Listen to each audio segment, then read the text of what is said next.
Dear candidate, we are happy to welcome you to Bichi Online CV.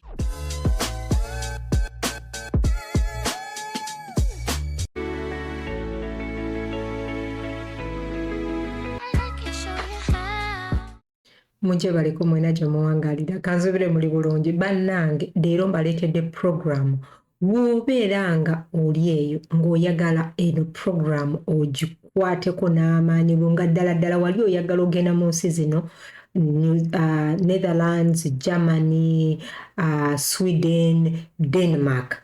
Yitawo wano eno ngenda kulaga ate n'eno program gye ngenda okulaga nti etwala n'abantu mu Canada.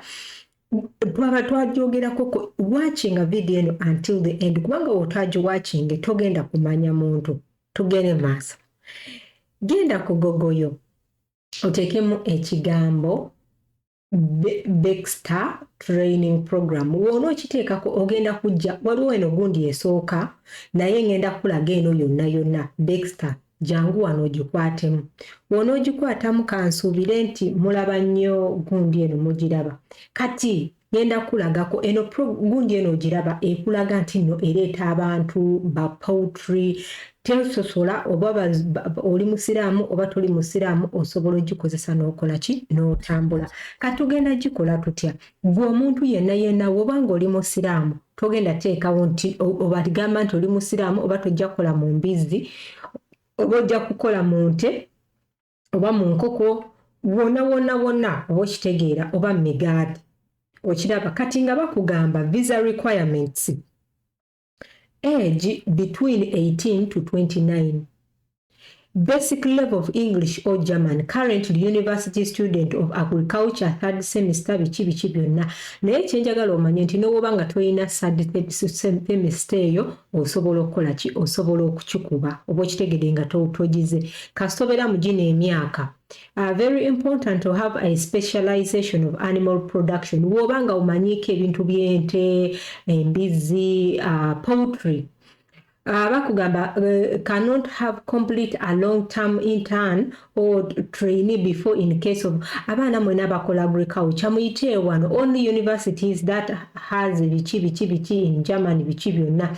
Ne bakugamba n'ebintu ebyetaagisa bagamba weetaaga okuba ne passport, driving license, but driving license doesn't matter. Oyinza okuba oyina ya Uganda. University enrollment is certificate for student or diploma graduate. Ndowooza mukiraba or diploma for graduated student. Education transcript, power of attorney. Trainees gundi bane eno program nungi nnyo nga gyenkomeza. Kati buli wamu wona kati waneno katusooke Denmark olabe Denmark biki bye baagala ndowooza era obiraba.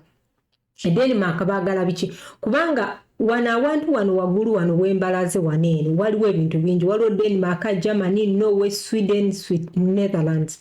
Gwe jangu okwate mu gundi gy'oyagala kati olaba visa requirements eza Switzerland kuliko ages ezimu ne kubeerako current student of higher education or institution, English test passed, biki ebyo passport biki byonna bibyo naye eri bakulaze birala ne wano gwe kennyini kisinzira nsi gy'okola ki gy'oyagala.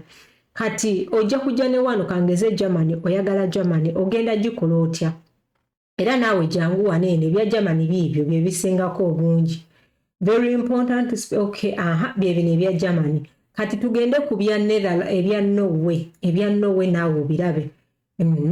Ebya Norway obiraba naye zonna almost requirements zonna zezimu. Recommendation letter for seasonal workers. Anyway tetusigenda kulwawo kati tugendeko ne ku Netherlands wonna almost kyekimu. Kati gwe kyogenda okunkolera kigenda kuba ekintu kimu.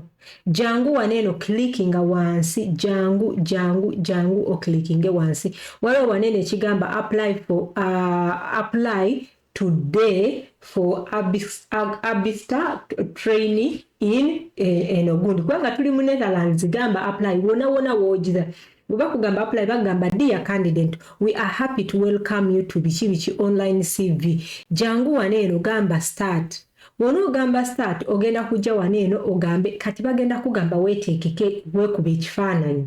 Kati nganze nsobola okwekuba bwenti ne mbagamba allow neneekuba oba okitegedde neesimanyi webcam yange kuba kweri oba okitegedde photo was successful oba biki bwebaba nga bajje ng'onyiga next ng'otandika erinnya lyo ng'otandika eryokubiri ng'onyiga next oba okitegedde kati nze sisobola kunyiga because eryange sikola ki sitaddeewo linnya kale kankuteerewo tugende mu maaso kati katugende mu maaso weeyongereyo jangu wano teekawo date of birth teekawo nationality bannange bino ebintu bannange saagala kubigendamu nnyo saagala bigendamu nnyo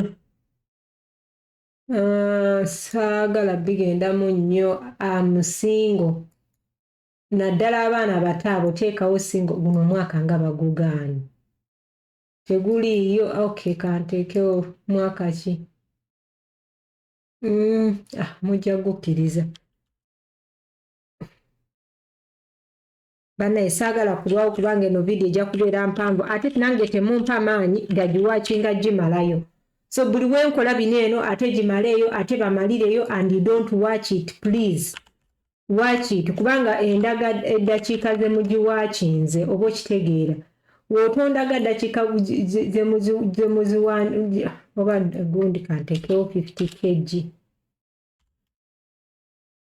height gwamanye obuwanvu bwo oli ki gwamanye obuwanvu bwe 160 tekeweza 163 nationality Ugandan oba okitegedde then onyige next kandabe wano omwaka nga baba 2003 mwaka nga bangambye mufu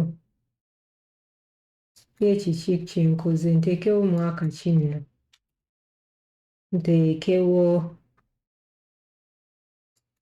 kati bannange mwegendereze nnyo waneeno ku date of birth wano date of birth eyina obuzibu nti date of birth egenda kulaga waneeno oyina kugiwandiika bwoti wonooteekamu koma wonooteekamu shiraashi wonooteekamu gundi tebagenda gikkiriza oyina kuwandiika nga wonoolaba nti omwezi nga 5 ogw'omukaaga 1998 something togeza n'oteekawo budooti oba n'oteekawo ki tebagenda gikkiriza ndowooza mukitegedde ekyo then tugende mu maaso kati jangu waneeno oyina driving license ki tugambe wobanga tolina osobola ogamba no oba wobanga oyina agamba yes nina category B bwe bityo oba okitegeera kati wojja waneeno ogenda gamba for Denmark agriculture training you will need to pass English test or for German or Norway fill out your English level wobeera ng'oli mu Denmark ng'oyagala genda mu Denmark ojja kukola ekigezo kya IELTS oba CAT oba TOEFL oba ng'oli wa Germany oba Norway just please fill out the English biki gwe kennyini osobola okugamba kubanga kati abantu abasinga tuli ba proficiency in English nga bakugamba waneeno oluusi kanzireyo wano bagenda kusaba test ya TOEFL oba tugambe wano ba communicative oba high immediate kandabe wano eno era bagenda kusaba TOEFL kandabe walo English era bagenda kusaba TOEFL so which means you have to do the exam of TOEFL oba ekigezo nabalaga ku gundi engeri w'okola ekigezo ekyo osobola n'okikolera ku online n'okiyita then n'oteekako gundi yaayo then n'weeyongera mu maaso kati nze sizirina era sigenda kweyongerayo kansuubire eno vidiyo bakozi obulungi obutagambika mukama bampeera omukisa gisharinge commentinga wansi kiki kyoyagala njogereko kiŋŋambe mukwano kiŋŋambe I love you all may God bless you ciao ciao